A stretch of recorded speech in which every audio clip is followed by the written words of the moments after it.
Hey, sports fans! Coach Nick here, and welcome to the B-Ball Breakdown live show coming at you on a Wednesday this time. I'm sorry I missed you on Monday, but hey, here we are. That's the most important thing is that we're with you today. And as always, I'm joined by Andrew Combo Sal to discuss the latest and the greatest in the NBA. So, Combo, how are you doing today? I'm doing well. So I texted Coach Nick a simple question. I'm sorry to put our text out there, Coach Nick. And it was a yes or no question.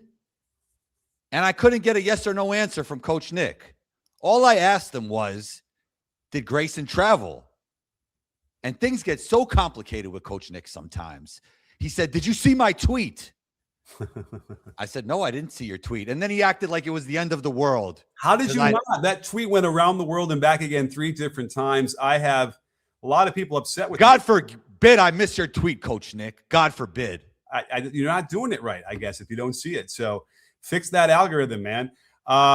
Well, we could talk about it for a few minutes. We don't have to belabor it because I know people are maybe interested in all whatever, but it's an interesting conversation we could have about like what the rules are. Can I do a quick spoiler before you get into it? Yeah. Yes, it was a travel. Yeah. He moved his pivot foot. Okay. Right. And your point, you don't want people to lose context of why it was a travel. Well, I said it was a travel. I said he absolutely moved it capital Y, capital E, capital S. And everyone starts yelling at me angrily like I said it wasn't a travel. So I'm a little bit worried about society in general in terms of reading comprehension. It's a little bit concerning. That part came after the read more that you had to click on. Is that part of it, Combo? That could be it, man. You got to go on ChatGPT and said, say this with more brevity. That's all you got to do. Oh, okay. Well, I don't know. Everyone doesn't like the AI slop anymore, and I don't, whatever. But here's the thing. Let's just look at wait. Before you go, what do you mean AI slop? Tell me more about that. What's that? AI in general, people seem to not like it very much. Oh, I shared the wrong one. No, I didn't. Okay.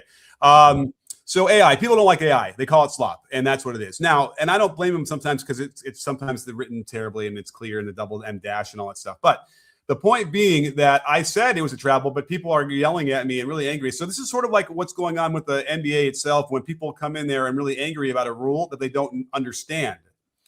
And it's like, if you're going to be angry about a call, let's make sure we know what the rule is, right? Before you get angry. That's my goal here, because I certainly recognize that the anger is palpable. People are out there in the streets. They're not happy with like what they're seeing. But here's my problem with that. I don't know if there's an easier way to say this. It's not really inflammatory, but most people's understanding of the basketball rules are were learned at 7th grade PE class, right? Like that's what they're basing it on. Or they're going to base it on, well, I wouldn't get away with that in a pickup game. And that makes me really scratch my head, because what makes people think a pickup game and an organized game with refs have any connection to each other, right? Uh-oh. I'm listening. Okay. I mean, I think you probably even said the pickup games too, and people want to say that, and I kind of get it, but like that's not the same. But let's look at the Grayson Allen travel here live. Okay. Now this is an edited version, so we could see what's going on here. But let's see if we can get. I thought I put the whole thing in the beginning. I guess not. Okay, so we're looking at like when does he pick the ball up, and then now he's going to now plant. Oh my goodness, this is just the gather part of it. Okay, my fault. Let me go the other one. This is what happens when you're in a hurry. Here's the other one. Okay, so here's a full one. We can see, I believe I have a whole one in the beginning. Wait. That's not it. Here it is. Okay. Hey. Yeah. Okay, so here's what he's doing. He's combining 2 different concepts, right? The gather step, which everyone seems to be really upset about anyway, or whatever, and a one-footed step through. It's like the holy grail of, the things that we're always trying to talk about on Twitter about what the rules are, because people don't understand that a one-footed step through is legal. But let's get to the whole thing here. Let's watch it one more time. So look, step back there and then step through. Hey. Now, this is beautiful. I would never want the one-footed step through to go away. I love this. This is a huge, move that everyone should learn at all levels. It's legal, but okay. So what? It got messy. Would you say it got messy in there? Because a little bit of the slide of the foot, you're saying. Oh, before that, it gets messy. Because here's the question: is when does he gather the ball? When do both hands get on the ball, and when does he have control over it? And what foot is down? Now, we can say the right foot is down. So here's what's interesting is we can kind of see at this point where like that's control, right? His fingers are not quite on it, and then boom, there is that's like you can verifiably control it. And look, the left foot is already down. So if you want to find a freeze frame here where the foot is still off the ground, like there, where he's got control, okay, but a human eye is not going to detect that in real time. If you can do 1/60th of a second, with certainty and understand that, then you should be working for NASA or work for a particle accelerator company, something like that. But if you're a ref, a human, you're not going to see that really. And then if it's close like this, you're going to give the benefit of the doubt to the player. So left foot is down, the dribble ends. He's got the 2 steps after that. Now, the next step after the gather step, this is in the rules, it's going to be the pivot foot. So that means that, you got to say the left foot was down when he ends the dribble here. And then let me skip through there. And then, okay, there. So that means the right foot is the pivot foot. Okay. Hey. Yeah. Now, he really looks like he's about to shoot that too. That's a good fake. Yeah, exactly. Yeah. He's looking at the rim. Remember, eye gaze is really important for the shot fakes, right? Yeah. So he can take as many steps as he would like with the left foot, right? The right foot is a pivot. He could step all over the place. He could spin around left foot, all he likes. People want to count this as some weird, extension, but it's because he's combining it all. This is all, this is why it's so advanced level that no mere mortal could do this. And maybe that's the frustration. I can't do that, so F him, he can't do that. I think that's sort of the frustration. Would you agree with that? No, I feel like that people think that it's too easy to score in the NBA and that refs give the players too much leeway and they're doing illegal things out there. Okay. And then at the same time, it's not as physical as it used to be. I think that's the frustration from a lot of people that I talk to, even though I don't have the same frustrations.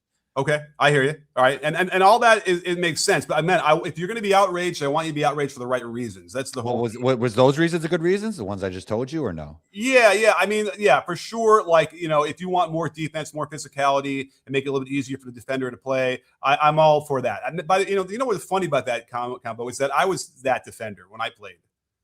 Yeah. I was like, really, I think like I was like, it was like Lou Dort. Lou Dort. Okay. Yeah. You were a great defender then. But I didn't do the Lou Dort stuff off the ball where he grabs and holds, whatever. I wasn't really doing that stuff. But you were strong. You were as strong as Lou Dort? I was not as strong as Lou Dort. I was pretty strong. Back in the day, I was pretty strong. But So I think when there's somebody who's not breaking it down like you are and they're just watching it, it kind of looks like a joke or like, it looks like almost parody to them. Yeah, right. But what it is these are the best players in the entire world and the most skilled, being able to, you can call it push the boundaries, but the bottom line is with the referee, the rule book is the rule book, right? And here's the other interesting thing. Let's finish this real quick because I have another concept I want to talk about, and I want to hear people in the comments as well. Now, look, so here we go. So here's the thing. I'm going to have to simply just say, like, when you can be sure he gathers the ball, the left foot's down. Now, I don't know if people were willing to give me that or not, but like, again, you're talking about 1/60th of a second where maybe before that where he gets it. It's just, you're not going to process that as a human being in real time. Now, the right foot goes down. That's the pivot foot. He can take as many steps as he'd like with the left foot. Okay. Now, at this point, all he does is step with the left foot and then lift the right foot legally. It doesn't matter if it drags, by the way. It doesn't matter. All it matters is that he lifts it off the ground and he can, it drags, it's totally fine. And then he can shoot that ball. But what people noticed was there was a movement of the right foot as he steps like there, from there to there. Can you see that? Yeah. Okay, now that's a few inches. It's like a floorboard, right? Whatever. Yeah. That's tough. And also it's tough because the main focus of referees in this situation is going to be contact. They got to make sure there's no foul here. So it's tough. He's a little bit on top of the play here, this ref in the slot. So it's not easy. And he's, maybe there's a whole body in between him and that foot. It's not easy for him. It's too close to see. The other guys might have been able to pick that up and call it. So yes, that would be a travel by the letter of the law. But man, it's tough. It's tough to see that. It's literally 3 inches, maybe 2.8 inches, 3.4 inches. Okay. And then he steps through, and this is beautiful. Now, again, it doesn't matter if that right foot drags. It doesn't matter if both feet are off the ground for half a second when he's stepping. All it matters is he's allowed to lift the pivot foot off the ground and then shoot it, and then as long as it shoots it or passes it before it comes back down. So that's a big part of what this is. Now, the other problem is that the gather step seems to be eluding people still, right? It's a rule that doesn't exist anywhere but the NBA and FIBA. And so the issue I have is that, most people have learned the rules from a 7th grade PE teacher, right? So it's like they don't understand all those rules. and they get upset. And there was another point I wanted to make, and I'm forgetting. But anyway, what was your takeaway from this? You should have gotten caught as a travel by that sliding of the foot. My takeaway was texting you, and then you didn't want to give me an answer. Okay, well, there's your answer. And what? Because you know why? I really just okay, I saw a whole bunch of people arguing on the internet. I really didn't know, to be honest. Sometimes you got to admit when you don't know something, because that's how you learn and get better. So I texted you. Yeah. Because I saw a whole bunch of people arguing, and people were getting really annoyed and abrasive, and there was arguments, and it got crazy on Instagram. I was more than Twitter. So let me see what Coach Nick would say about this. And I was looking for a yes or no answer. I didn't get it. So that's my story. Okay. Well, I give you the answer. No. And then when you showed me the text, I was I read through it. And I'm like, okay, he did travel, but maybe not for the reasons why people think. Yeah. I was wondering, I think that maybe Grayson Allen got hit in the face. Or does his face always look that way? You might have got hit in the face. I don't know. No, you know what? I think my initial reaction, it looks like a travel to me. I think that was my initial reaction because somebody asked me. Yeah. Okay. Right. And so I get it now. But the only thing I'm seeing there would be that right foot moving a little bit before he steps through. But I think that one of the issues is that step through is a beautiful play. And we still have people who don't want to believe that it's legal, and it's legal at all levels. They think that you can't pick the pivot foot up when you can only not pick it up when you're starting a dribble. But when you're after the dribble and you're pivoting, you can lift it. It's what Kareem used to shoot a sky hook. It's what we use to shoot a regular layup. That's how that makes that legal. And I have the rule book. This is from 1920. Okay. And in there, if I can find the freeze frame, it says it there. It says you can pick. Was there dribbling in 1920? There was barely. It just started around for 4 or 5 years before that. So the ball would have laces in it. So the ball would bounce real clean anyway. So they didn't have a lot of dribbling. They didn't like we do today, but they had the rule in there since pretty much the beginning of the dribble. So it's really important to understand. So what do you think they would call? What you think they would call that in the 1920s if Grayson Allen did that then? No. Well, here's the thing. They shot a lot of one-footed runners back then anyway. So it was legal. The whole one-footed step-through thing was legal for all this time. And then some point around 1980, some idiot coach decided to tell everybody you had to jump off of both feet. And that's what you hear. Oh, you got to jump off of 2 feet to be able to do that. And there's never been a rule book that had said anything about that. And that's what's frustrating about it. So the spirit of the rule is the next thing. And so let's talk about that, because Goldilocks, thank you, Scoldy. Great to see you. And I'm glad that you bring this up. This is a really important concept. They say, the spirit of the travel is that players should be limited in their ability to advance the ball absent dribbling or passing. I'd like to see the NBA explore ways to rein in the gather step. Okay, so what people don't understand is that the gather step was installed in the rule book in 2009 simply because it was reflecting how the game had been called for decades before that. You go watch any high school or any college game now, you're going to see half the layups use a gather step, and no one bats an eye, the whistle doesn't blow, and the game keeps going. Now, is it also safe to say that there is a notion of entertainment with the NBA? Is that fair to say? Very fair. And so the notion of blowing the whistle every time is, a bit of a problem when it's talking about entertainment. Is that safe to say? 100%. Like when LeBron gets a steal back in the day, they would let him travel and get into his dunk package, Yeah, exactly. Like no real advantage game. Now, okay, right. Grayson Allen's getting a huge advantage because he's faked the guy out and now he's stepping through. Who gets to decide what the spirit of the travel rule is? I would say the only one who could do that would be the guy that wrote it down, that came up with the rule to begin with. Because what is the spirit? Like, who you get to decide it? I get to decide. I don't know what that means. It's like I don't think that's too abstract for me to do, and it's a big argument you see. Because the spirit of the rule, okay, like if we really want to try and even understand what that concept is you can't stop on a dime when you're moving, right? That was the very beginning. They didn't have dribbling in the beginning, right? You had to run and you caught it, you had to stop. And they realized very quickly that I need a step or two to stop when I catch the ball, right? That's sort of where so that's sort of what they're talking about. And I get it. That's sort of what we're talking about here. And then also as the layup became a thing and they wanted to be able to lift their foot up and jump off of 1 foot, they realized, well, crap, that's lifting the pivot foot. Well, let's let that be legal. Now, the gather step becomes an interesting issue because when we see gather steps in the 80s, we'll see it as the front foot. No, I'm sorry, as the back foot. Wait, let me get this right. Gosh, I had this in my mind. And so what looks weird now is when the gather step to the, is the front foot. because then you take the 2 steps after that. Okay, so if the foot in front of me is my gather, and then I go 1, 2, then whoa, that doesn't look right. But if I gather the ball and my foot is behind me, and then my other foot's almost touching, now it kind of looks like a 1, just a 1, 2 instead of 1, 2, 3. Does that make sense to you? Mm-hmm. I think his thing is like the reason that these rules were put in place so it doesn't look like football. That's basically what Goldilocks is saying. Like, we want to be able to move without the ball, obviously, but not be able to run with the ball. So you either have to pass it or dribble it to move the ball. Fair enough. Now, but does the rule book care if your gather step is in front of you or behind you? No.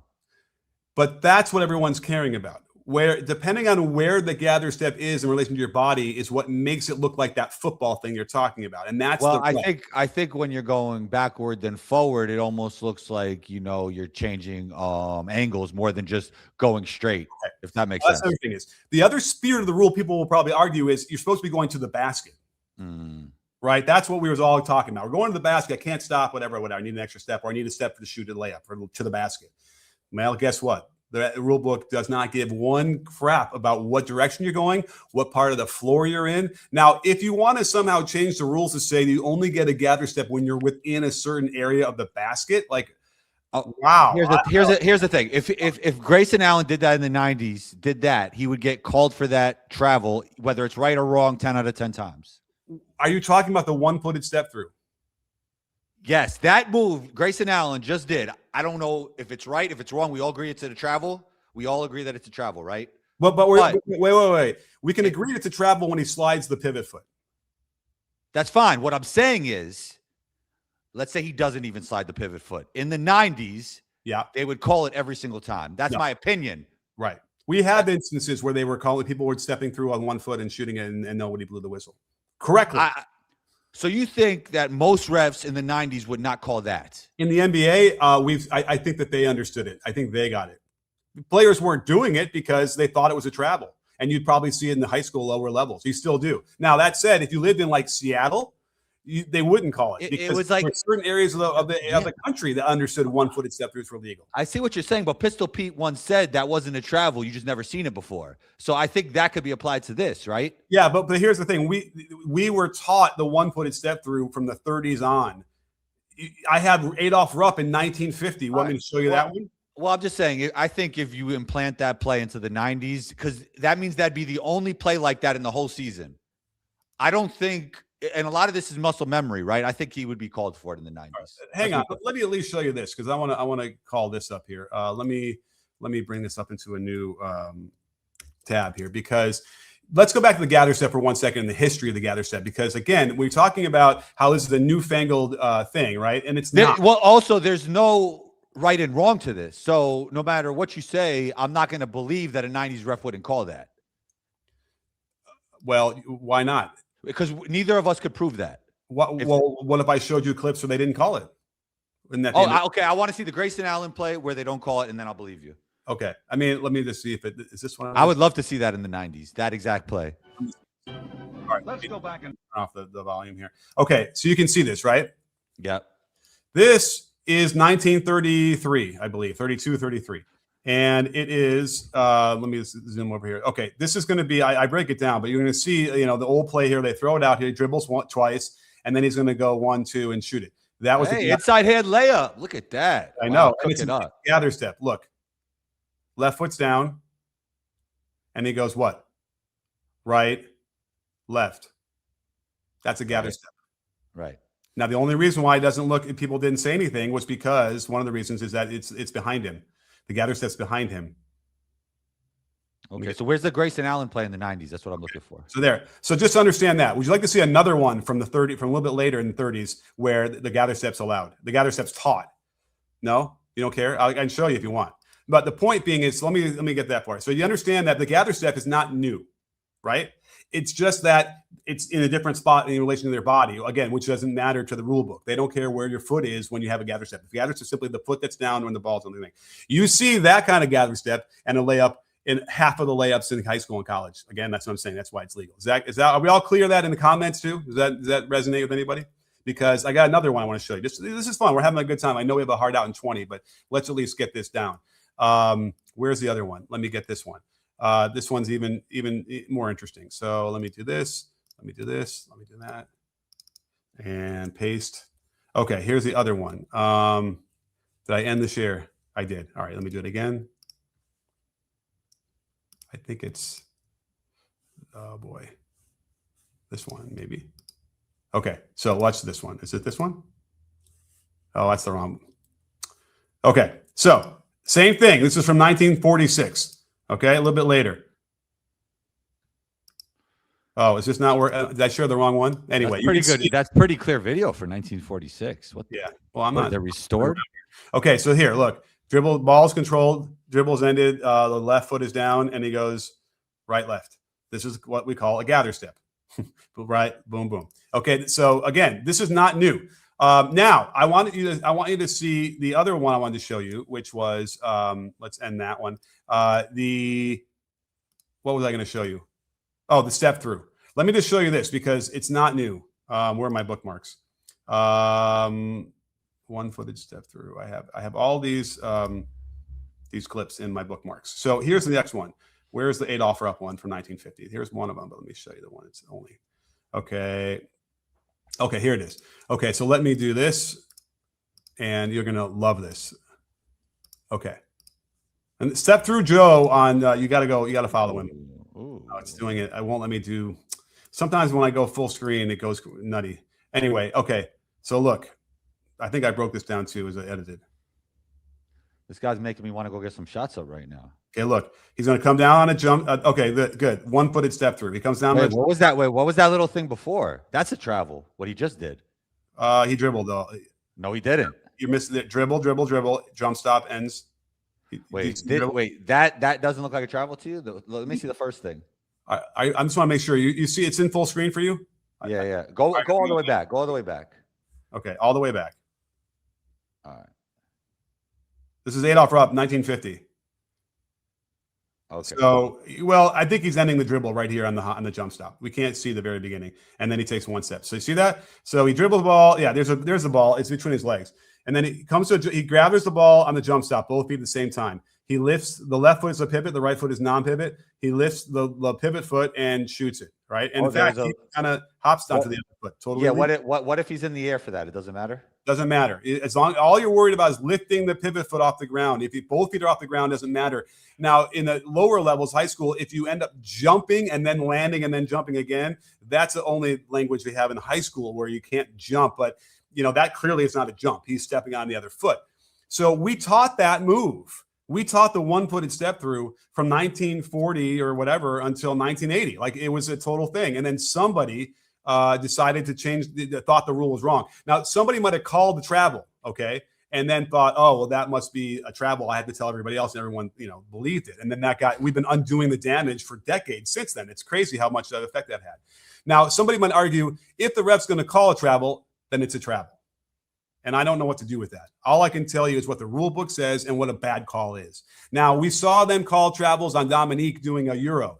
That Euro he does is legal at any level at any time of the game, but it didn't look normal, and so they just call it travel. So here's my big thesis. Are you ready, Combo? Mm-hmm.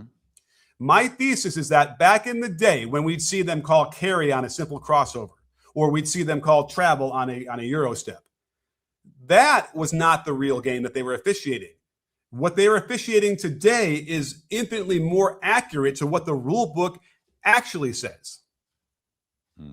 So in reality, what we're getting now is more of the pure basketball. And with players who are this good and this skilled and this dexterous, this is what we get. This is what's exciting about it. And what we had before then, which is what people seem to be pining for, is some weird bastardized version of basketball that didn't actually reflect what the actual rules said. That's pretty crazy to me. Do you follow? Yeah, I see what you're saying. All right, I want to hear from everybody else in the thing. So somebody thinks I'm wrong, but they didn't say why, unless the comments are not showing up. Oh, here we go. But anyway, let's see here. Allen was a shot as a combination with a step back. Doesn't that make it different from the 40s clip? So yes, but what about the rule book says you can't combine different moves together, right?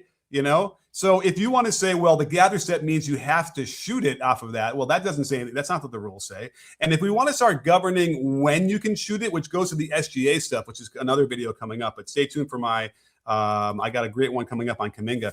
But the thing about trying to legislate what when you can shoot the ball is that's basketball fascism. You can't create rules that say, well, you can't shoot the ball in this part of the floor if you're not intending to do it here. You got to be able to shoot the ball whenever you want to shoot it. You know what I mean? Mm-hmm. So none of those solutions to me resonates at all. With this, if you want to remove the gather step, then we're going to, you can get back to, the old school way where you couldn't.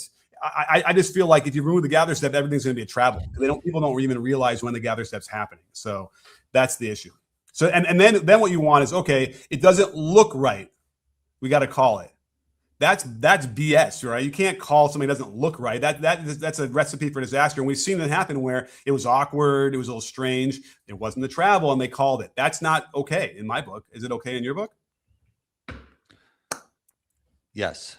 It is? It's okay if it looks weird for them to make a bad call? It's not okay. I just think that's what would happen like maybe 10 years ago. I mean, it happens today. It still happens. And, listen. That was my point. Why were you arguing with me? I thought you were trying to say that you said your answer maybe. Do you like to argue, Coach Nick? I said that if he did that in the 90s, they would call the travel. That wasn't my question. My question. That's exactly what I said. Oh, okay, because it looked weird to them is why you're saying it. I said that if he did that in the 1990s, they would call it 10 out of 10 times. But they wouldn't, and we have evidence that they didn't. But however, I did not. I still didn't see the evidence. I didn't see that move done in the 90s. That Grayson Allen move that he did. Go to step through Joe. He's got clips in the 90s of people doing one-footed step throughs. Oh, wait, at every level. No. But because first of all, he I don't know if you want to show me the clip again, but he did a step back beforehand, right? First of all, Grayson Allen? Yeah, he did a step back beforehand. Well, he just ended his dribble on the pivot. What I'm telling you is that he did a step back beforehand, right? Before the step through.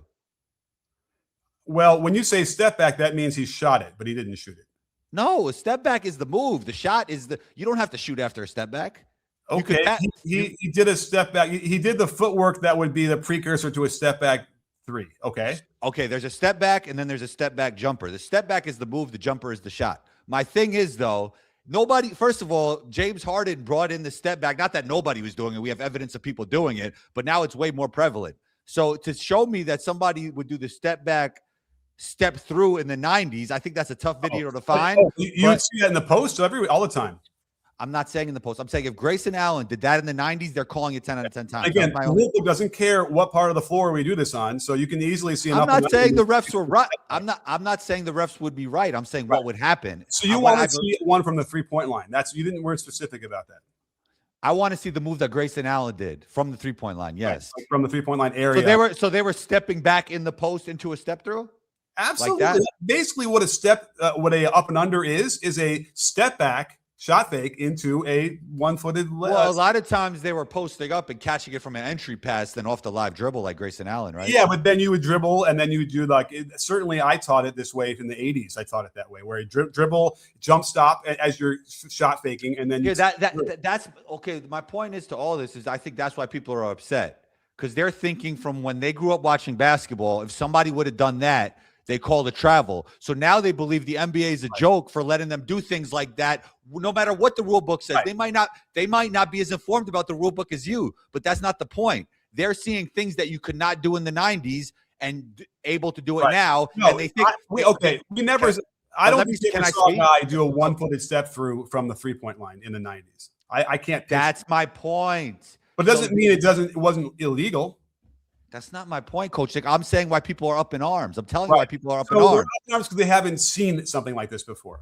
Yes, so they believe it's like a clown show, like it's a joke. Like it's like look at the same move we've seen everywhere else across the floor, just not from the 3-point line. It's like they're dancing around with the ball. That's how they're looking at it, whether it's legal or not. It's their perception. Which seems silly to me, right? Why would it be legal at the basket area on an up and under move? Do you see my point now, though? Do you see my point? Well, my biggest concern about all of this is that they still think that the one-footed step through part of this is illegal, or you can't combine two different moves. It's like, of course you can. That's what basketball is. So, I just feel like, Grit basketball agrees with me. You're probably right. They were calling it in the 90s, and they would be wrong. That's my point. And I think that people are looking at it not from his perspective, in the sense is like, you can't do this in the basketball I grew up watching. First of all, I never seen it. And second of all, I know they would call travel on this because in my mind, it is a travel. So it looks like he's dancing around like a maniac in their mind. All right. So we'll put the one-footed step through away because, again, I mean, it's still a thing. Let me tell you, people still come screaming into my mentions with travel calls when that's not. Okay. And we know that from way before. And then now, more and more, DeMar DeRozan does it. It's great. Okay. Here's a good comment. The interpretation of the rules have changed. Do you agree with that? The interpretation of the rules have changed. Yeah. Especially because it sort of proves my point that they would call horrible calls consistently. When you see Elgin Baylor do a crossover and they go, whoa, carry, right? And what they would say back then, because I was alive kind of close to that era, believe it or not, was that, his hand was not on top of the ball when he was dribbling, right? That was the real big reason why they would say you couldn't do that crossover. That's why it was a carry. And turns out I have every rule book from every rule books from every decade. Never did it say you had to have your hand on top of the ball. And so when that crossover happens and there's no pause due to the control by his hand, that should not be a violation. But it was. I'm not going to argue that they didn't call that a lot. They did, right? And for a long time. But it was because they were interpreting it completely wrong, and maybe for nefarious reasons. And I'm going to do a documentary about this because there was a lot of instances where they changed the rules, like they got rid of the dunk, and they got rid of the dunk on pretty clearly racist lines. I wouldn't think it's a stretch to think that they were calling the dribbling part along racist lines as well. Okay. Because there was one team out there back in the 40s and the 50s that was doing all the fancy dribbling, right, Combo? Oh yeah, in the 90s? No, in the 40s and the 50s. Well, I mean, Bob Cousy wasn't that far off from then, right? Yeah, okay. Bob Cousy's right after that, but before that, we had a team called the Harlem Globetrotters. That's right. Yeah. I mean, Curly Neal was he was sliding on the floor, doing all kinds of stuff. Yeah, and so anyhow, I think they do. I think they do travel in the Harlem Globetrotters, right? Sometimes. The reason why that thing that we saw earlier from the other channel wasn't quite fully contextualized was that the referees would be making calls that were not reflecting what the actual rule book was. Now, I just watched a game from 1920s that my son sent me over, and it took me all of about 6 seconds to see a blatant travel on the start of a dribble, and they didn't call it. Now, did they miss it? Probably. Did they let that go? Maybe as part of the their interpretation. So the bottom line is, whatever this era is that people think where the referees call the game properly, it wasn't. They just didn't have they don't have the attention to detail and understand it like some of the other experts do, and actually see what was really going on in reality. That's the fog that people are really living in. They really think that these refs, were really strict about this, and they weren't. I got a question for you. Okay, so I think the perception is, to shift gears a little bit, that the refs give the players too much leeway when it comes to this stuff, whether maybe they don't know the rules as well as you, Coach Dick. But do you believe that the NBA has a scoring problem when it comes to the lack of physicality, the increased scoring numbers, and then the refs being more lenient on the way they call the travel? Yeah, and by the way, let me throw this in. The carry call now needs to be cleaned up. They did it a few years ago, and I was very excited about that, and they went away from it. So let me get that out there too. And like I see, Darian is out there saying that like the carry is a problem. There's too much of that. And by the way, when I was in 7th or 8th grade playing in 1980, whatever it was, I had a teammate that would do the hang dribble, and he did it because he would see the NBA players do it, and his hand didn't get under the ball. The ball didn't really pause. He just kind of did it, and he put his hand behind the ball and then back on top, and behind the ball, back on top, as people do now. And they would call, "Oh, no, we're not going to let you do that stuff." I swear to God, the referee said something like that after he's blowing the whistle. They used to talk a lot more back in the day to the players. And but that tells you, the NBA was doing it back then, right? They were able to find boundaries to push. And I remember the old heads in 1981 complaining about the carry, believe it or not. So let me ask you, Coach Dick, do you believe it's too easy for players to score in the NBA? There needs to be more of a balance. So when they started the season in 2020 or 2021, whatever it was, like playing playoff rules in the regular season, I think we were all shocked, but delightfully shocked. I think that was a good thing. So I would like to go play playoff rules for the regular season. I think we should play the playoff style, right, where they would allow that more contact, because we all know that they allow it, right? It's a different game in the playoffs, and it's a different game in the NBA Cup, right? I watched that Knicks Magic game, a big stretch of that, and they were really being physical. Knicks Toronto. Knicks Toronto, forgive me. I was watching another Magic game, but okay, Knicks Toronto, and that was physical, man, and they were letting them play through, and I was like, okay, let's see how this goes. And I think that would be fine. I think people would want that. But let's get to our Cliffside's got a super chat. Thank you so much, Cliff. Always great to see you. I'm one of those fans that think the moves Allen and Giannis did make playing defense impossible. I miss when defenses at least had a chance. I don't know. And by the way, I'm so happy we're not talking about SGA. If we're talking about like the gather step that Allen and the Giannis gather step, you might remember it was a big one we did a video on. The rules are the rules. And if they do, if we have a hard time figuring out exactly when that gather is, there isn't much of a, way to determine that unless you want to go to replay. Well, if things get too easy, the rules have been changed in the past, right? Yeah. Like maybe if things get too easy with the way that traveling is called now, maybe they'll change it. Maybe they'll change the rule. And then also look, because Wilt was dunking from the free throw line, right? So they had to change that rule. You mean during free throws? Yeah. Right.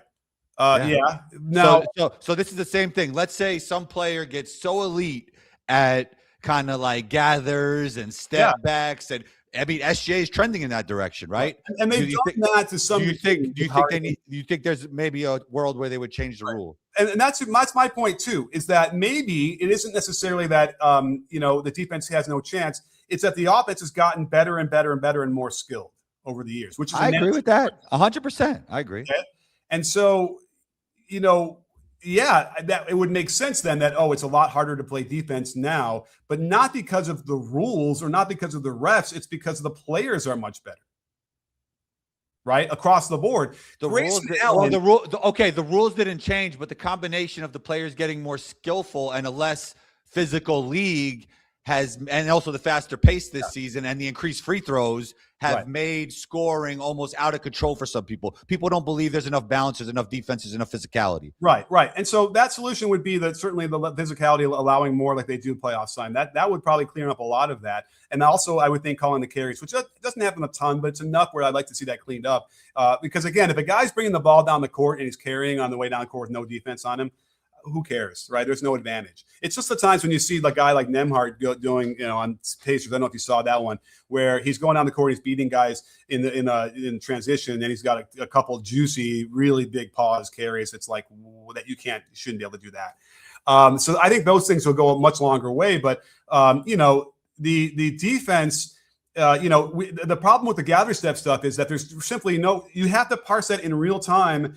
And if it's literally a 60th of a second difference, you're just going to give the offensive player the benefit of the doubt on that. And they should, because they're not certain and they can't guess, especially with travels. They cannot guess with travels. They have to be certain on those.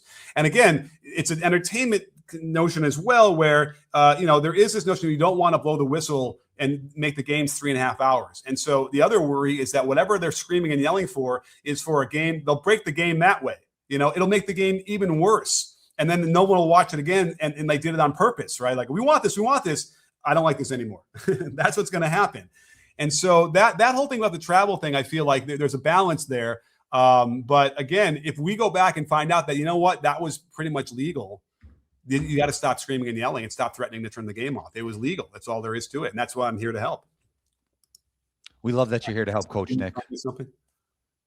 Is that what that was? No. What happened? No, I thought you were telling me that you have to go in 30 seconds. Well, I do, but let's get to this last super chat. Oh, there's another one? Oh, yep. Sorry. Scully Locks is back with us. Thank you much, Scully. I think this is what most people, including me, are upset with. The not quite a gather that lets a drive continue indefinitely. Right. Okay, so we can talk. I did the whole video on that one. That's the stutter step while you're dribbling, right? That was a wild one that people didn't really understand that one. You could take as many steps as you like in between dribbles. And it's always when they say, well, he took, 5 steps on that. And when you say 5 or 6 steps, it just tells me that you're counting it from when the ball last bounced. And people will, with a straight face, come at me in my mentions and say, yeah, that's when you count steps after the ball bounces. And it's like, no, it never that case. And that's that whole 7th grade PE teacher issue again, where people learn the rules from someone who didn't know the rules. All right, I feel like I should stay out here and just do this one man. Why? I'm ready to go.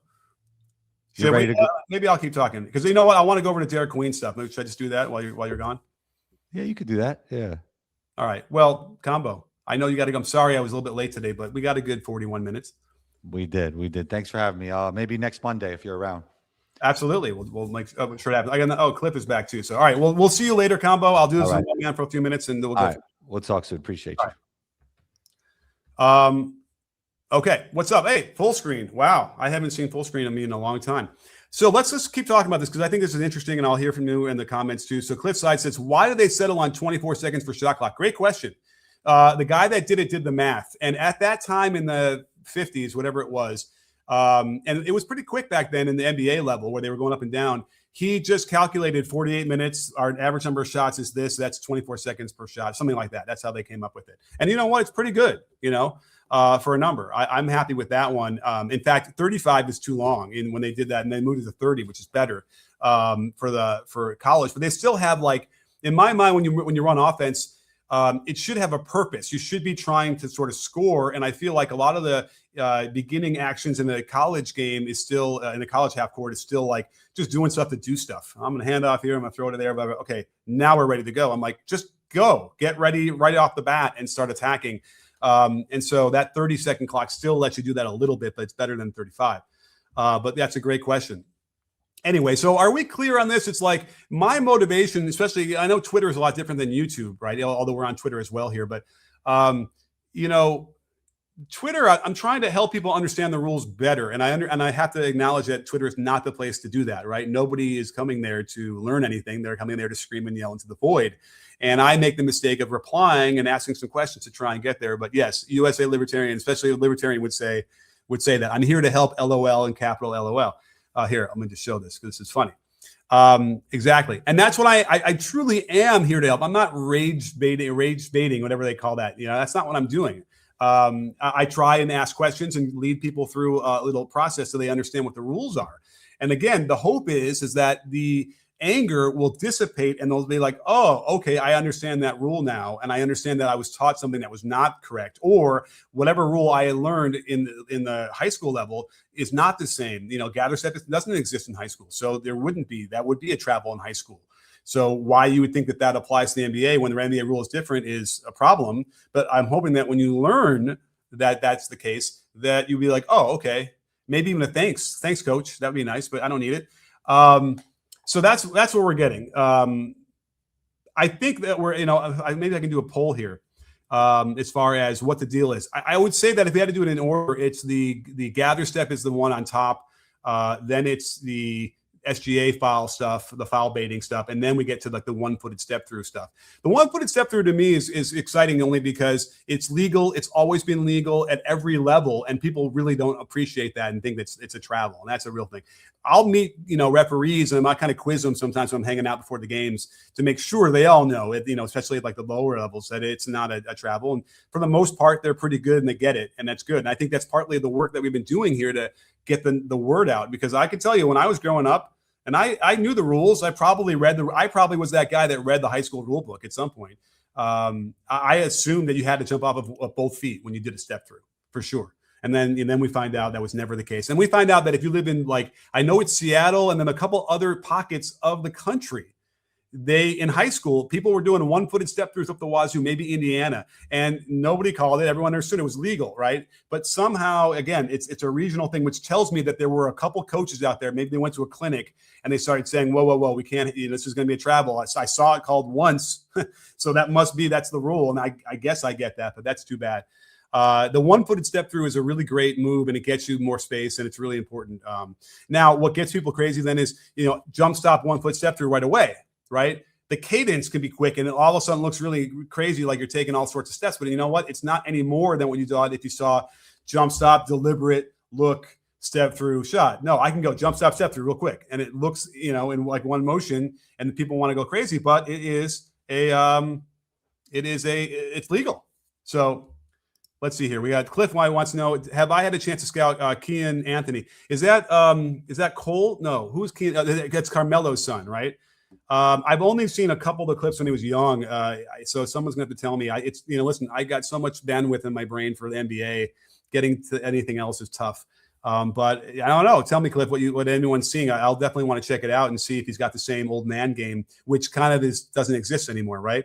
Whenever I'm teaching my the chase defense, which I invented, which is where you play behind the ball, one of the worries is that you're going to go against a guy that's going to catch the ball at the elbow, face up, and do all that Carmelo stuff that I reference Carmelo, jab step, shot fake, jab step, and everyone pretty much shakes their head, says no, nobody does that anymore. So I'll be interested to see how he's developed his kid. That's who I'm talking about, right? Isn't that who Carmelo Anthony's kid is?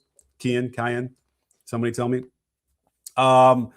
Kobe Bryant, we caught them doing one-footed step through a couple times. He did it with both feet too, but we do have him, and we have him teaching it off of 1 foot as well. It's a group in maybe Asia, I think. So again, the knowledge was there, but we didn't have social media. A, to help educate, but then B, that people come and screaming and yelling. It's kind of crazy. So I think that's the nature of Twitter, and I'm still trying to pierce through that. But I maybe I'll just stop at some point or do it less, because my mentions have been that tweet went viral about Grayson Allen, because we finally no one was showing the one angle that I finally found and showed from the. It was interestingly enough, it wasn't the Suns, it was the Timberwolves feed showed it going to commercial.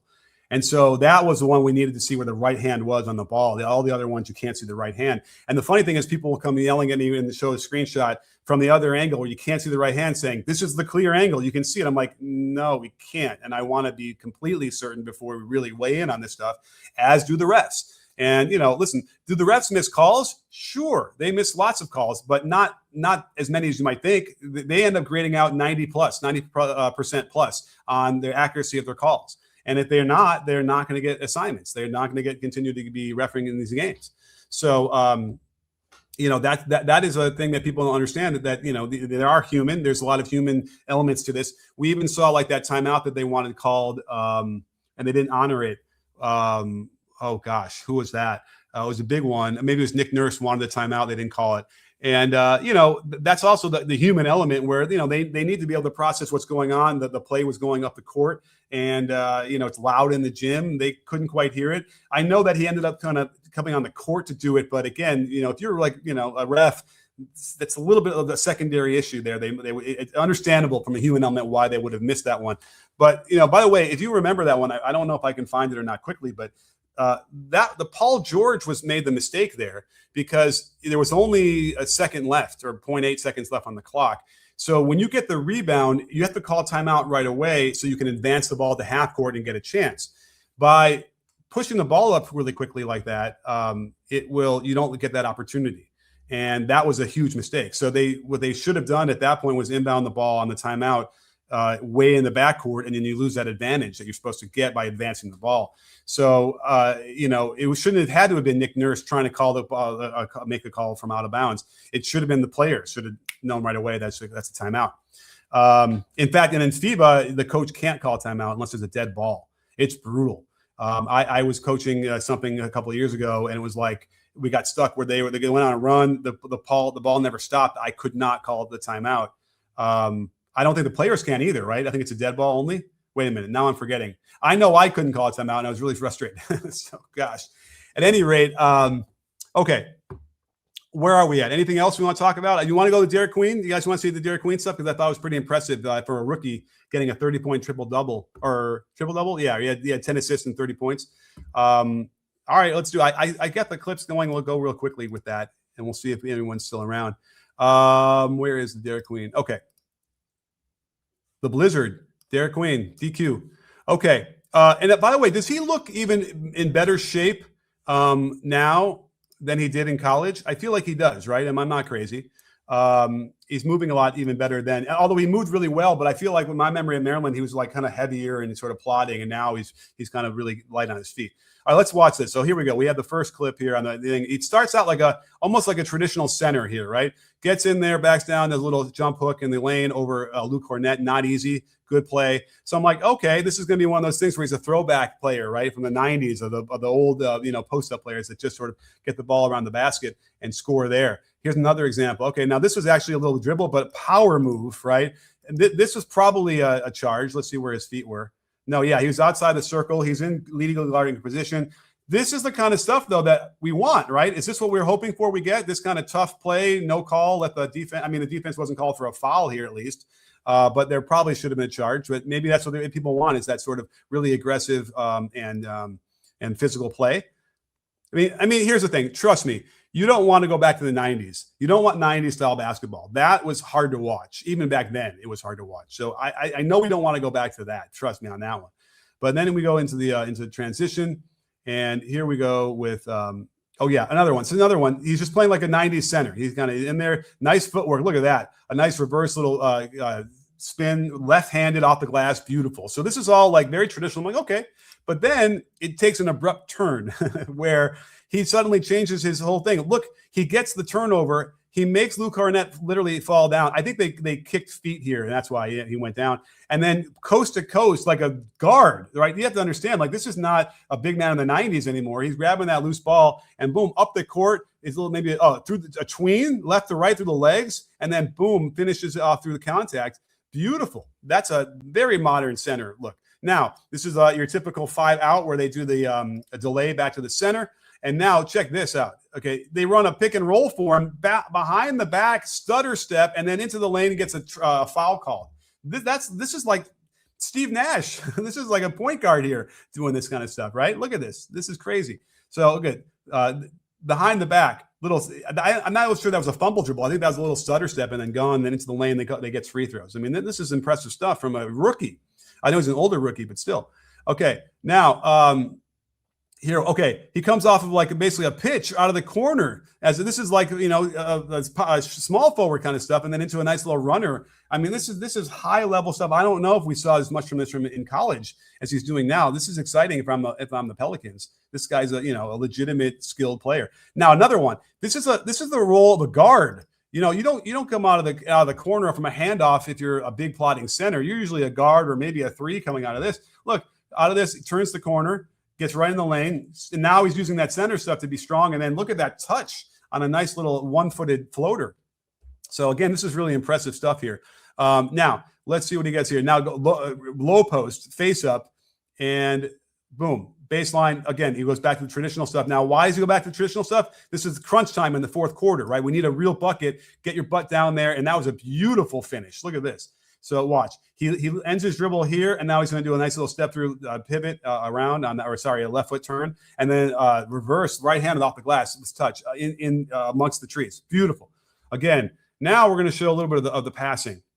Oh no, I'm sorry. This is not the pass. This is the fourth quarter again. So look at this move. This is beautiful, and that's clean.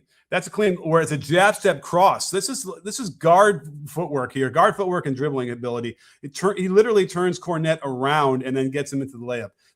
And it was an off-foot layup to boot. Okay, so now we're going to see at the end of the game, this is the game where he puts him ahead, takes him right to the hole, off the glass, soft. Now that's not easy to do when you go strong like this and you got to take a lot of contact and then finish soft. That's not easy, and we see guys miss shots like this often. Boom, on the way down, soft off the glass, gives him the lead at the end. Beautiful. So let's talk about his passing because he had 10 assists. Now, some of them were, very ho-hum, but here, this is, again, coast to coast, leading the break like Magic Johnson, and a nice little bounce pass right for the Alvarado for the layup. Beautiful. This is great. He's scanning the floor, sees the floor well. Nice little bounce pass lead. Now, here again, they're going to get into transition. He comes up, trailing like a big man, and then they're going to run into a little pin away. Now, watch this. Split cut. Oh, beautiful. Now, this is open because they do the split cut, right? So there's a cutter. Now they're worried about either him popping out here or the cutter, and they screw it up because they want some sort of switch. I don't know why this defender stopped. But look at that pass. It's like I don't even know what that costs, what to call it. Sidearm. He sidearms this bounce pass, beautiful in rhythm for the easy layup. I mean, that's gorgeous stuff right there. Now, let's see another pass that he throws. Again, this is all delay action when they just swing the ball back to the top. Again, look at that. He actually has to take a little something off of this so he can lead him and not have it go out of bounds. So he kind of throws it a little bit softly and then maybe a little spin on it to go toward the basket and lead him more. That's just absolutely beautiful and great read of that action there. So this is the Pelicans' offense is fun with Derik Queen. We got a couple more here, and let's see here.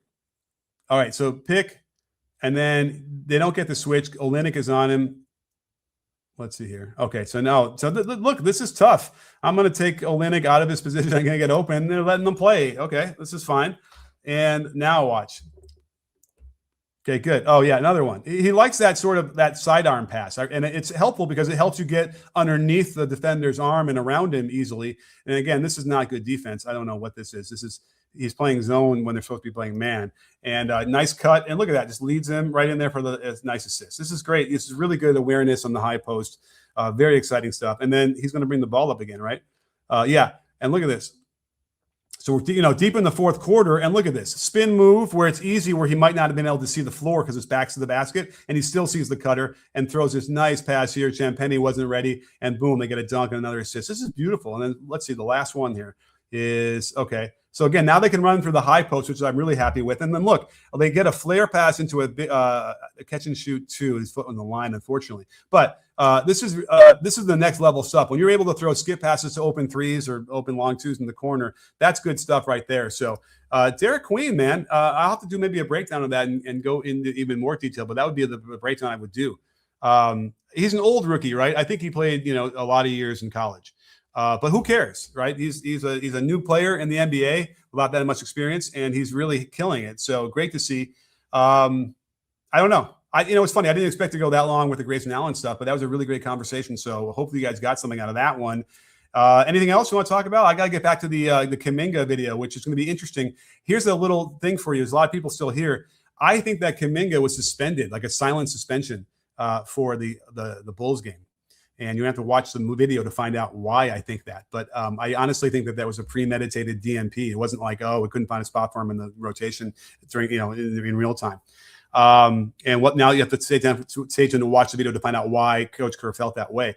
But hopefully you will. It'll be up in, hopefully an hour or so. So please come back and watch that one. It'd be great if we got it. Now, are there any more super chats? Did I get them all?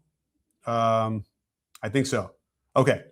Anyway, well, thanks so much for indulging me on that one. I hope it all made sense. I know that you guys out there on the YouTube side are much more reasoned. We have a much better conversation in the comments than we do on Twitter. So I'm not going to hold everybody to that to be angry with them for the kind of vitriol I'm getting. But just remember this: if you're on Twitter and you're interacting with me, I'm just trying to have a conversation, because I'll tell you in a second when we sign off. And then B, if I can help one person that day understand the rules a little bit better, then that's awesome. That's a great day. The angel gets its wings. So thank you all for being out there. Thanks, Combo, for being part of the show as always. Thank you all for the super chats. It's always great to see Goldilocks out there, Cliffside, and everybody else. So don't forget, sports fans, at B-Ball Breakdown, we're not a channel. We're a conversation. You in?